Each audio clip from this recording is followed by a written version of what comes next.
Hello dear friends, welcome back to my channel.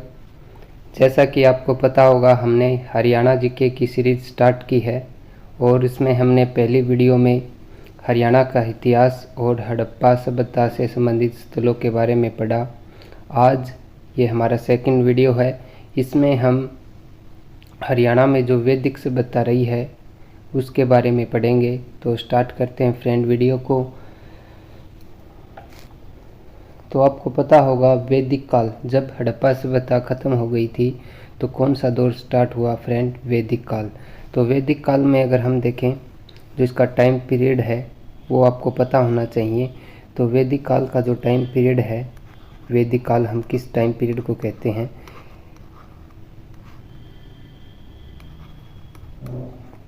तो इसका जो टाइम पीरियड है उसे वैदिक काल इसलिए कहते हैं क्योंकि इस काल में फ्रेंड वेदों की रचना हुई थी, जैसे ऋग्वेद, यजुर्वेद, सामवेद, सामवेद।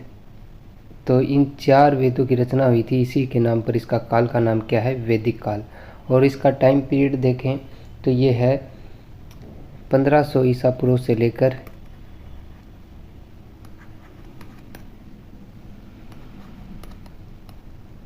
600 ईसा पूर्व का जो टाइम पीरियड है, इस टाइम पीरियड को क्या कहते हैं? वैदिक काल कहते हैं।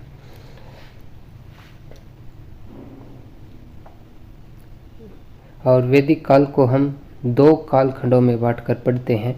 तो इसमें 2 काल कौन कौन से हैं? एक तो है जिसमें पूर्व वैदिक काल और उत्तर वैदिक काल। तो इसके 2 काल हैं, 2 भाग हैं।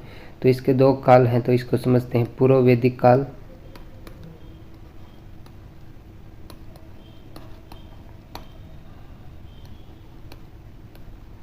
और दूसरा भाग क्या है वैदिक काल का? उत्तर वैदिक काल। उत्तर का मतलब होता है फ्रेंड बाद का, यानी पूर्व का अर्थ होता है पहला वैदिक काल और उत्तर का मतलब बाद का। ठीक है, तो ऐसे आपके नाम से पता चल गया होगा कि उत्तर वैदिक काल कौन सा होगा, पूर्व वैदिक काल कौन सा होगा। पूर्व वैदिक काल का जो टाइम पीरियड है ये भी आपको याद ध्यान रखना है। तो इसी के भाग में 2 टुकड़े करे हैं, तो हम उसको 2 को बांटेंगे फ्रेंड। तो इसका देखेंगे पूर्व वैदिक काल का 1500 से लेकर 1000 ईसा पूर्व तक का जो टाइम पीरियड है वो कौन सा काल है? पूर्व वैदिक काल। ठीक है फ्रेंड। अब जो टाइम बच गया है 1000 से लेकर 600 ईसा पूर्व का जो टाइम पीरियड है वो किस काल में आएगा? उत्तर वैदिक काल में। तो अब इसमें पूर्व वैदिक काल और उत्तर वैदिक काल में और महत्वपूर्ण चीज़ें क्या रही हैं उसको भी समझ लेते हैं। पूर्व वैदिक काल को ऋग्वेद काल भी कहते हैं क्योंकि इसमें ऋग्वेद की रचना हुई। तो आपको याद रखना है, ऋग्वेद की रचना हुई तो इसे क्या कहते हैं? ऋग्वेदिक काल के नाम से भी जाना जाता है, ऋग्वेद। मैंने जैसे बताया था, वैदिक काल में 4 वेदों की रचना हुई है। ठीक है, जिसमें से एक जो ऋग्वेद है वो पूर्व वैदिक काल में हुआ है और जो 3 हैं वेद वो किस में हुए हैं? उत्तर वैदिक काल में। तो 3 कौन कौन से हैं? जिसमें है सामवेद, यजुर्वेद और अथर्ववेद। ऋग्वेद में, चलो मैं इसमें आगे बताऊंगा फ्रेंड। तो इसमें देख लेते हैं सामवेद। सामवेद, यजुर्वेद,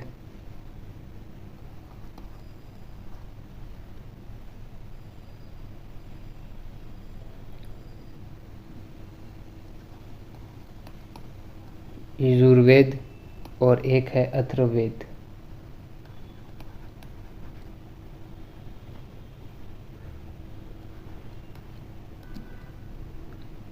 अथर्ववेद। ठीक है, तो ये 3 जो वेद हैं इसकी रचना उत्तर वैदिक काल में हुई। तो अब इसमें समझ लेते हैं फ्रेंड, ऋग्वेद में क्या घटना घटी और सामवेद में ये किस लिए प्रसिद्ध हैं, इससे एग्जाम में पूछे जाते हैं।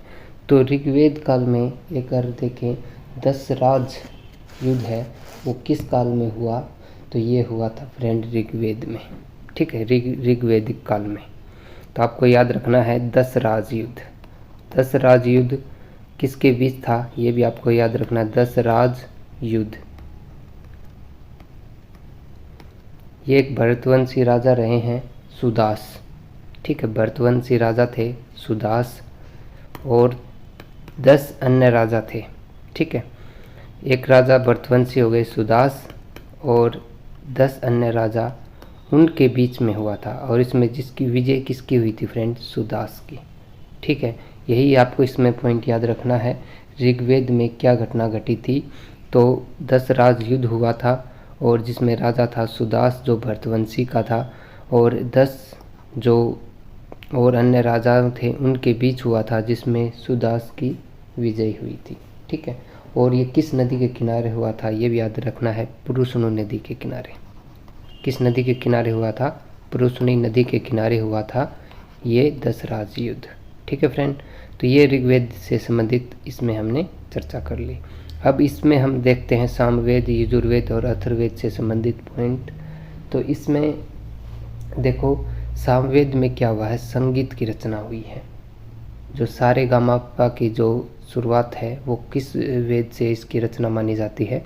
सामवेद से। तो इसमें याद रखना आपको, संगीत की जो सामवेद है ये किससे संबंधित है? संगीत से। और सारे गामा की रचना भी सामवेद में हुई।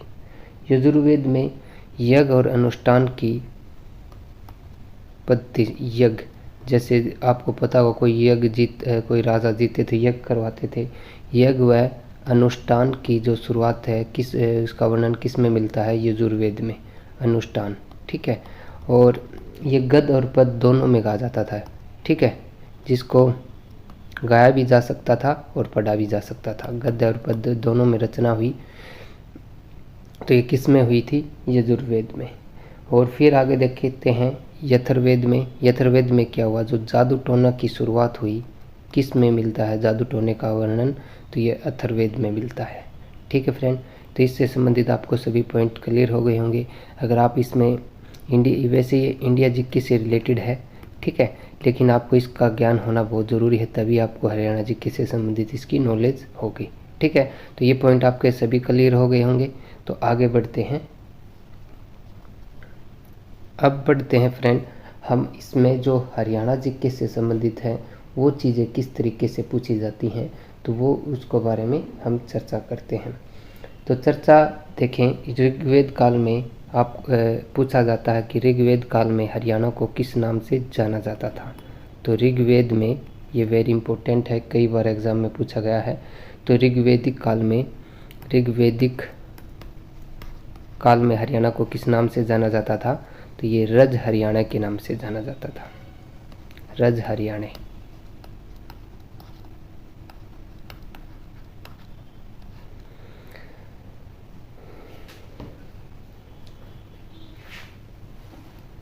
और जो 10 राज युद्ध था जो हमने पीछे चर्चा की थी, पूछा जाता है ये किस युद्ध के आसपास हुआ था, ठीक है। 10 राज युद्ध है, किसके आसपास हुआ था? तो ये हुआ था फ्रेंड महाभारत युद्ध के टाइम के पास 10 राज युद्ध। और इसका जो पूछा जाता है 10 राज युद्ध किसके समय के आसपास हुआ था? तो ये महाभारत युद्ध के आसपास हुआ था। और आपको पता होगा महाभारत का युद्ध है वो कब लड़ा गया? वो 900 ईसा पूर्व लड़ा गया, ठीक है। महाभारत युद्ध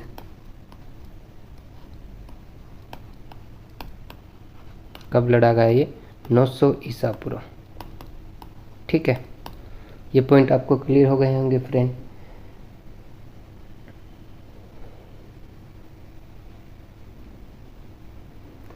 और अब इसके बारे में हम पॉइंट देखते हैं।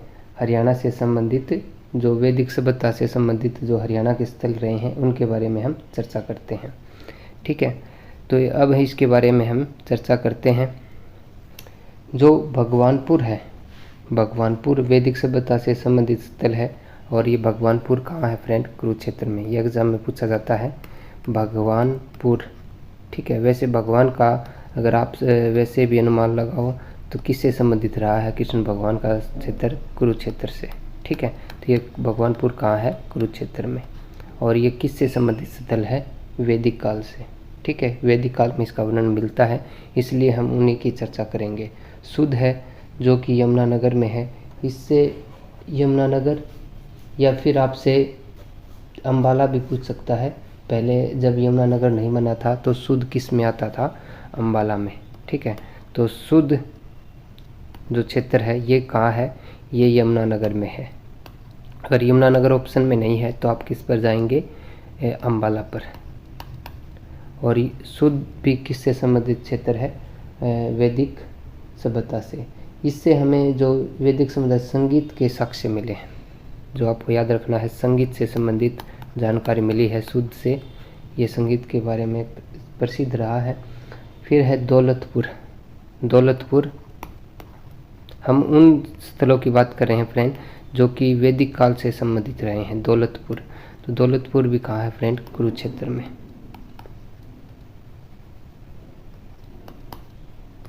दौलत कहाँ है? कुरुक्षेत्र में। और एक थानेसर है, ये तो आपको पता होगा फ्रेंड, ये भी वैदिक काल से संबंधित रहा है, थानेसर। और थानेसर कहाँ है? कुरुक्षेत्र में। ठीक है, और अब इसमें जो पॉइंट हैं वो भी आप देख लेते हैं।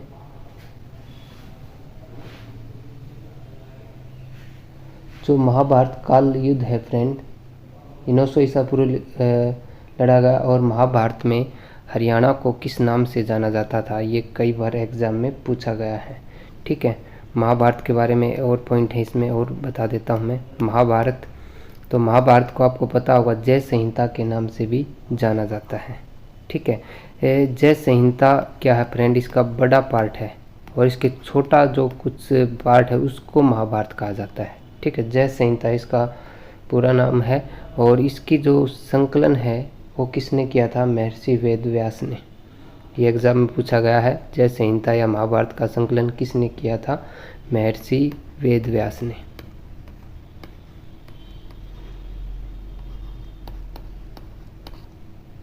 और जो महाभारत का युद्ध है, इससे जो महर्षि वेद व्यास ने कहाँ इस महाभारत का संकलन किया था ये भी पूछा गया, तो ये सरस्वती नदी के किनारे किया था। ठीक है, तो ये पॉइंट आपको क्लियर हो गए होंगे। और महाभारत काल में हरियाणा को किस नाम से जाना जाता था? बहुधानक। बहुधानक का मतलब होता है बहुत सारा अनाज उत्पन्न करने वाला राज्य। ठीक है, तो इसमें हरियाणा को किस नाम से जाना जाता था? बहुधानक के नाम से।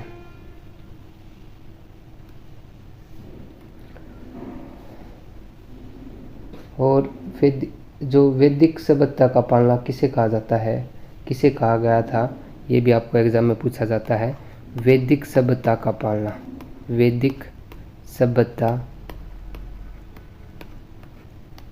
का पालना, तो इसमें आपको हरियाणा भी मिल सकता है और पेवाह कुरुक्षेत्र। इसमें ऑप्शन में आपको वैदिक सभ्यता का जो पालना है वो किसको कहा जाता था? पेहवा कुरुक्षेत्र को। ठीक है, और ये दोनों स्थल कहाँ है आपको पता होगा? हरियाणा में। यानी वैदिक सभ्यता का पालना किसे कहते थे? पेहवा कुरुक्षेत्र को वैदिक सभ्यता का पालना कहा गया है। आर्य हैं, कहाँ से आए थे? ये एग्जाम में कई बार पूछा गया है।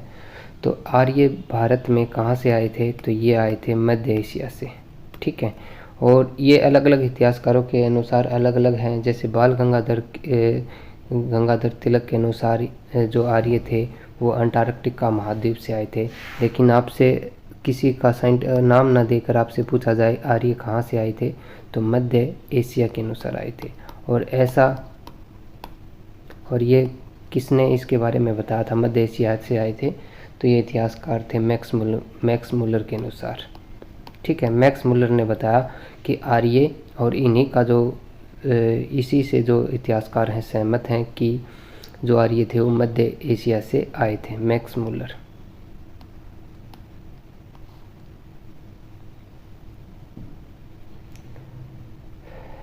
जो हरियाणा के अलग अलग जो एक मनुस्मृति हुई है आपको पता होगा, और जो कि विश्व की पहली कानून पुस्तक कही जाती है मनुस्मृति।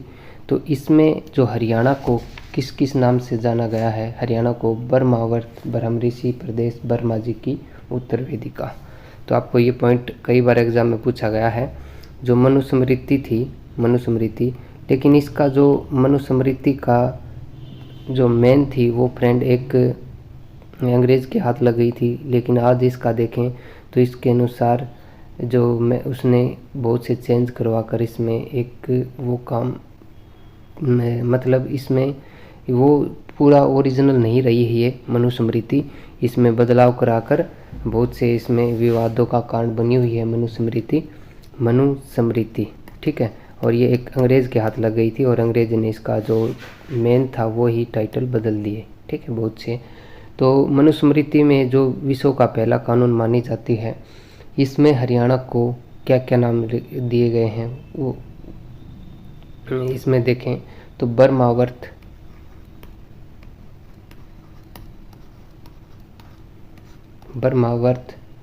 ब्रह्म ऋषि प्रदेश, ब्रह्म ऋषि प्रदेश,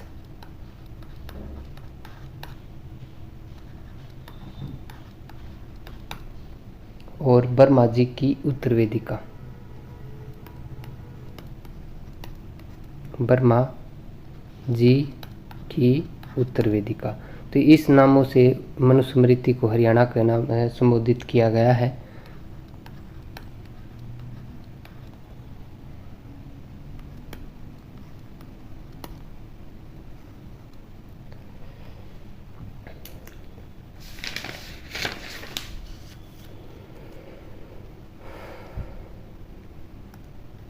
अगले आते हैं फ्रेंड, जो योद्ध गणराज्य रहा था उसमें हरियाणा को किस नाम से जाना गया है, किस नाम से जाना जाता था, ये भी एग्जाम में महाभारत और योद्ध गणराज्य के टाइम में जो हरियाणा को बहुदानक के नाम से जाना गया है। ठीक है, तो इसमें हरियाणा का क्या नाम मिलता है आपको, क्या नाम मिलता है हमको, बहुदानक। ठीक है, आपको दोनों याद रखना है। महाभारत में भी इसे बहुदानक के नाम से संबोधित किया गया हरियाणा को, और योद्ध गणराज्य में भी।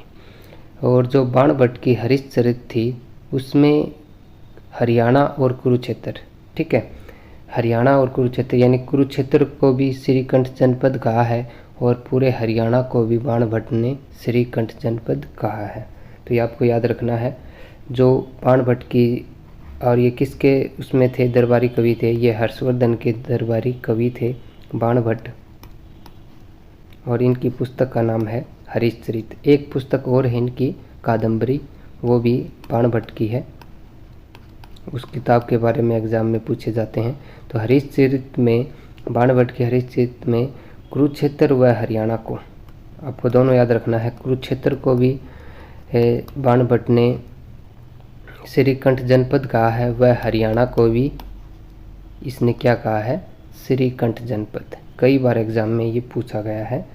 तो हरियाणा को क्या कहा है, श्रीकंठ जनपद।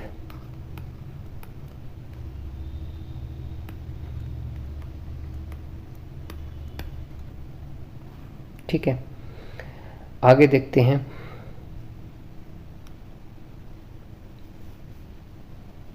आपको पता होगा कि जो महाजनपद थे वो कितने थे फ्रेंड, जो हमारा भारत था, पूरा भारत महाजनपदों में बटा हुआ था।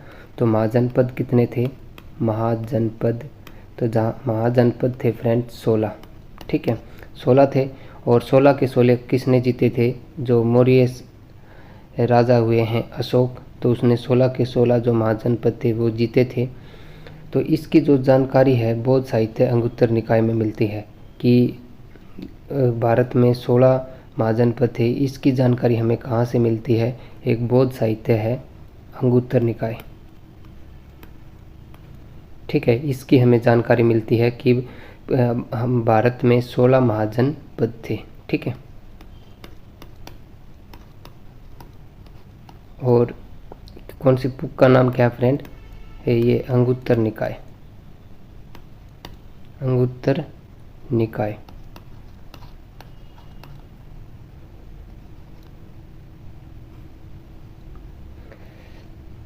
और एक जैन साहित्य भी है जिसमें हमें महाजनपद के बारे में जानकारी मिलती है। तो उस जैन साहित्य का भी नाम पूछा जाता है। तो जैन साहित्य कौन सा है वो, तो वो है फ्रेंड भगवती सूत्र,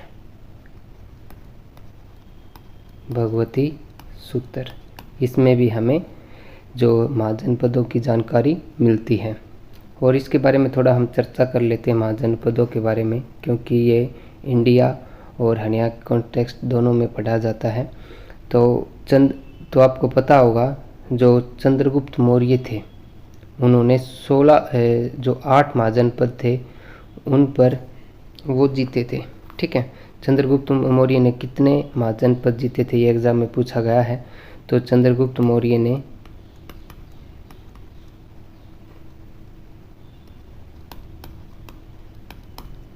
8 महाजनपद जीते थे। और अंतिम जो मौर्य सम्राट रहे हैं वृद्धरथ, और उसके बाद क्या है, भारत में मौर्यों का पतन हो जाता है और उनके जो पुष्यमित्र शुंग हैं सेनापति, वही वृद्धरथ की हत्या कर देते हैं। जब देखो फ्रेंड, मैं इसके पीछे रीज़न बताता हूँ क्यों इसकी हत्या करते हैं वृद्धरथ की। कि जो आपको पता होगा जो सम्राट अशोक हैं उसने जो युद्ध करने से जो अशोक ने त्याग दिया था, ठीक है, और सभी आगे राजा थे रहे उन्होंने भी युद्धों को त्याग दिया था। इससे क्या होते, विदेशी आक्रमण हो रहे थे। तो इसमें पुष्यमित्र शुंग ने कहा कि इनको विदेशियों को यहाँ से दबाया जाए, आक्रमण किया जाए, और इसमें वृद्धरथ मना कर देते हैं। और इसी से जो पुष्यमित्र शुंग जो वृद्धरथ के सेनापति हैं क्रोधित होकर इसकी हत्या कर देते हैं वृद्धरथ की। ठीक है, और इस तरह मौर्य वंश समाप्त हो जाता है। वो हम आगे देखेंगे। ये है पुष्यमित्र, इसकी हत्या कौन करते हैं, पुष्यमित्र शुंग।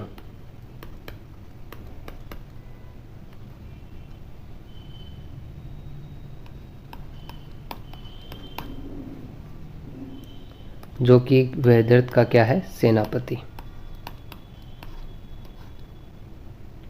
अब पॉइंट आता है फ्रेंड, जो ये 16 महाजनपद थे तो हरियाणा किस महाजनपद का भाग था, तो किस महाजनपद में आता था हरियाणा, तो आपको ये पॉइंट भी याद रखना है।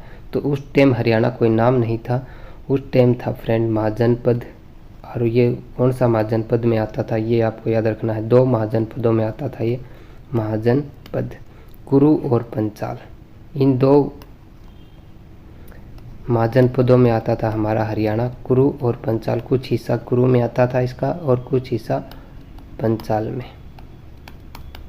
और इन दोनों की राजधानी क्या थी फ्रेंड, कुरु की थी इंद्रप्रस्थ, जो कि आज दिल्ली का अगर हम देखें पुराना नाम तो इंद्रप्रस्थ था।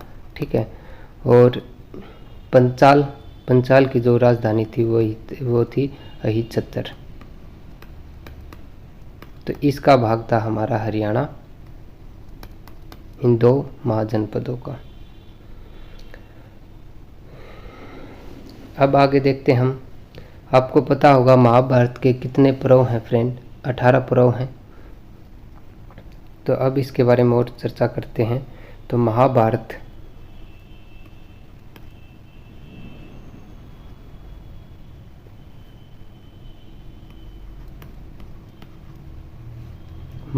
के कितने पर्व हैं फ्रेंड, तो कितने पर्व हैं, 18 पर्व में बांटा गया है महाभारत को। और इसमें अध्याय की बात करें तो 18 अध्याय हैं। ठीक है, महाभारत में कितने अध्याय हैं और ये किससे संबंधित, इसे और आपको पता होगा कि महाभारत का युद्ध भी कितने दिन चला था, 18 दिन। और इसका अगर हम 6ठे अध्याय की बात करें जिसमें आता है द्रोण पर्व। जो द्रोण पर्व है, ये जो इसका 6ठा पर्व है महाभारत का, इसमें जो हरियाणा है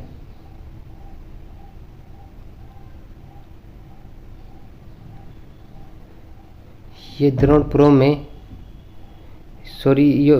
में योध्या गणराज्य की जानकारी मिलती है। ठीक है, ये किसकी जानकारी मिलती है, योध्या गणराज्य की,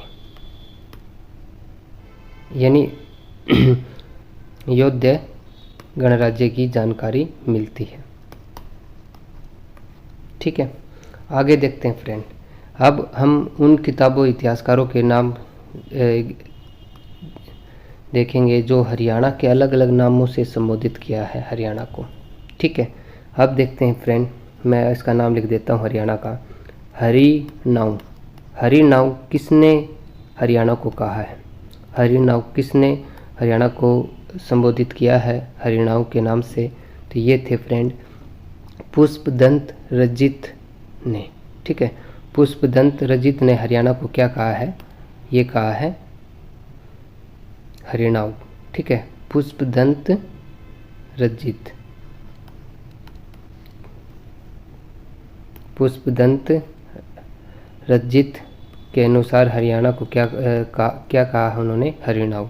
ठीक है, हरना किसने नाम संबोधित किया है हरियाणा का?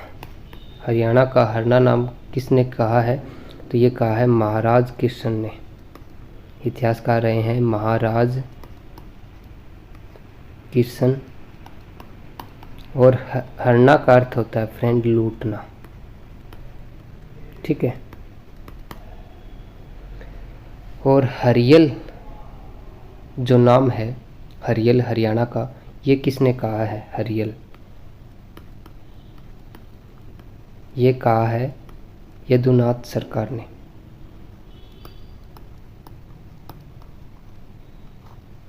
यदुनाथ सरकार।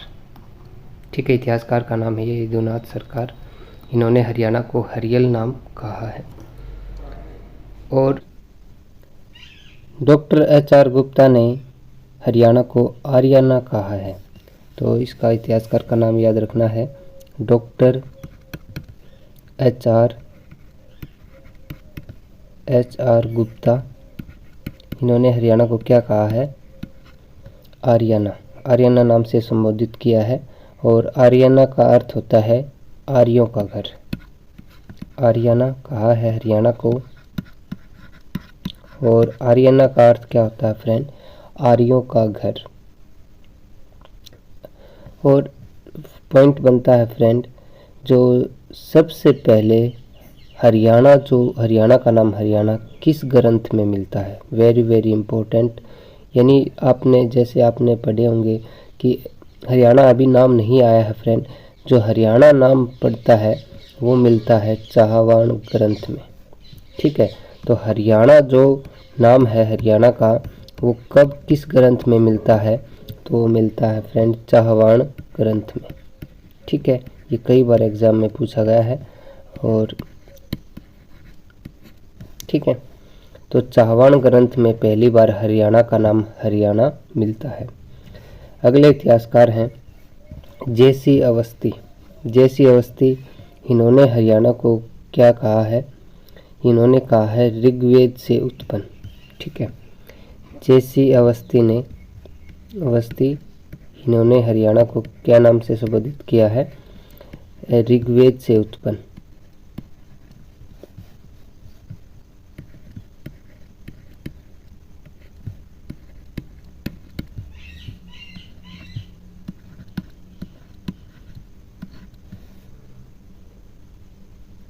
अगले इतिहासकार हैं राहुल साकृत्यायन। इन्होंने हरियाणा को क्या नाम से संबोधित किया है? हरिधानक। तो अगले हैं राहुल साकृत्यायन।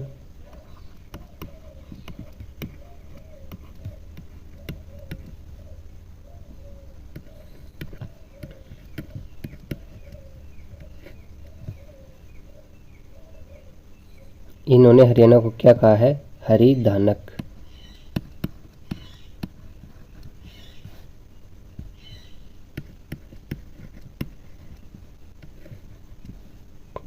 तो ये आपको याद हो गए होंगे फ्रेंड। आगे और हैं इतिहासकार, एक और का याद रखना है। एक है बुद्ध प्रकाश। बुद्ध प्रकाश ने हरियाणा को क्या नाम से संबोधित किया है? अहिरयाणा। ठीक है, ये भी एग्जाम में पूछा गया है। बुद्ध प्रकाश इन्होंने हरियाणा को किस नाम से संबोधित किया है? अहिरयाणा।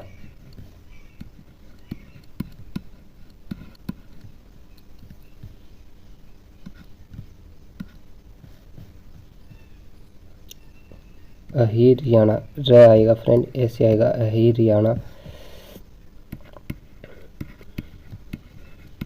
ठीक है, तो ये किसने कहा है? अहिरयाणा, तो ये किसने कहा है? बुद्ध प्रकाश ने। तो अब कुछ ग्रंथ हैं जिसमें हरियाणा का वर्णन मिलता है, हरियाणा की चीज़ों का, कुछ क्षेत्रों का वर्णन मिलता है। ये एग्ज़ाम में पूछा गया है, बहुत बार पूछे गए हैं, तो उनको और देख लेते हैं। तो अब है फ्रेंड कि जो बुद्ध और जैन साहित्य हैं, इसमें जो हरियाणा का जो प्रमुख केंद्र रहा उनका, तो वो था फ्रेंड अग्रोहा। ठीक है, यानी बौद्ध धर्म से,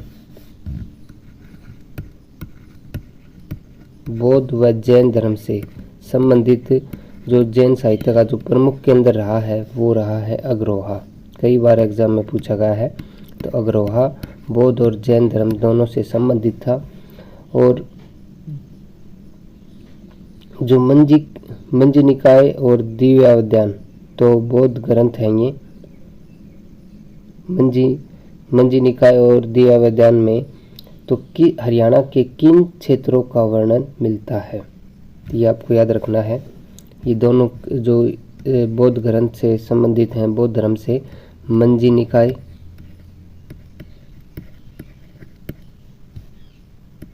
और एक पुस्तक और है, ग्रंथ है बौद्ध धर्म से संबंधित, दिव्यावधान।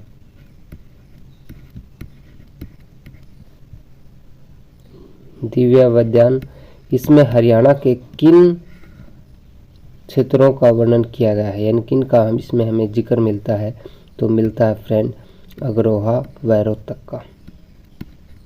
अग्रोहा व रोहतक का वर्णन किस में मिलता है, ये मिलता है एक बौद्ध ग्रंथ है मंजी निकाय और दिव्यावधान, जिसमें अग्रोहा व रोहतक का वर्णन मिलता है।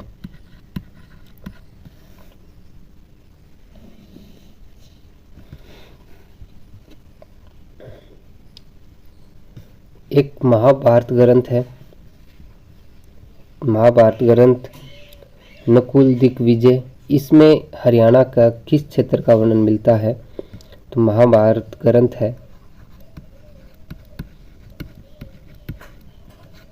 महाभारत ग्रंथ, इसका नाम है नकुल दिग्विजय। नकुल दिग्विजय।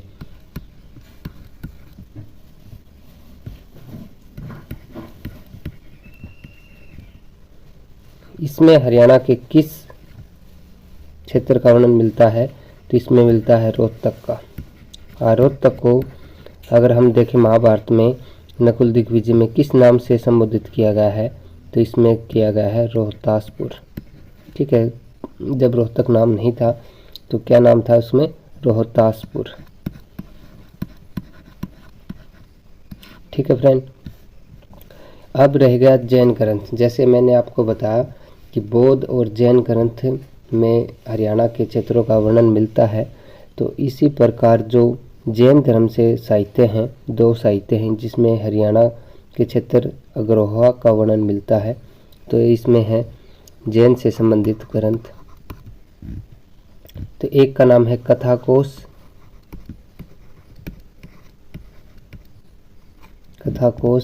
और एक है भद्रबाहु चरित्र।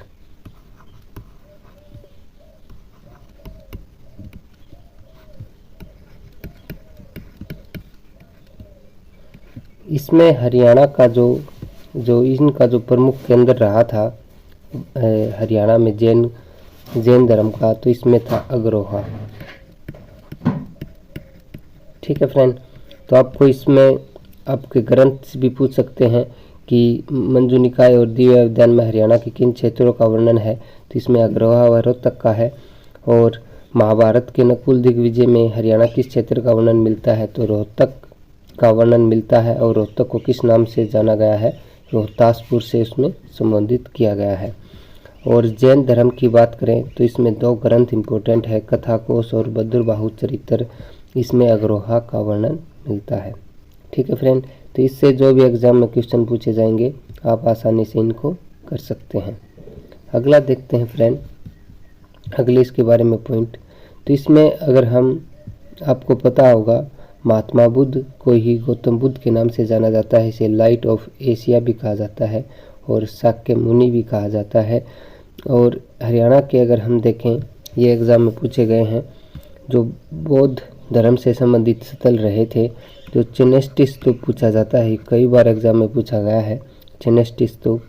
तो चिनेष्टि स्तूप है, ये हरियाणा में कहाँ स्थित है, तो ये है फ्रेंड जगाधरी में, जगाधरी यमुनानगर में। और हरियाणा की वर्कशॉप भी है रेलवे की जगाधरी में।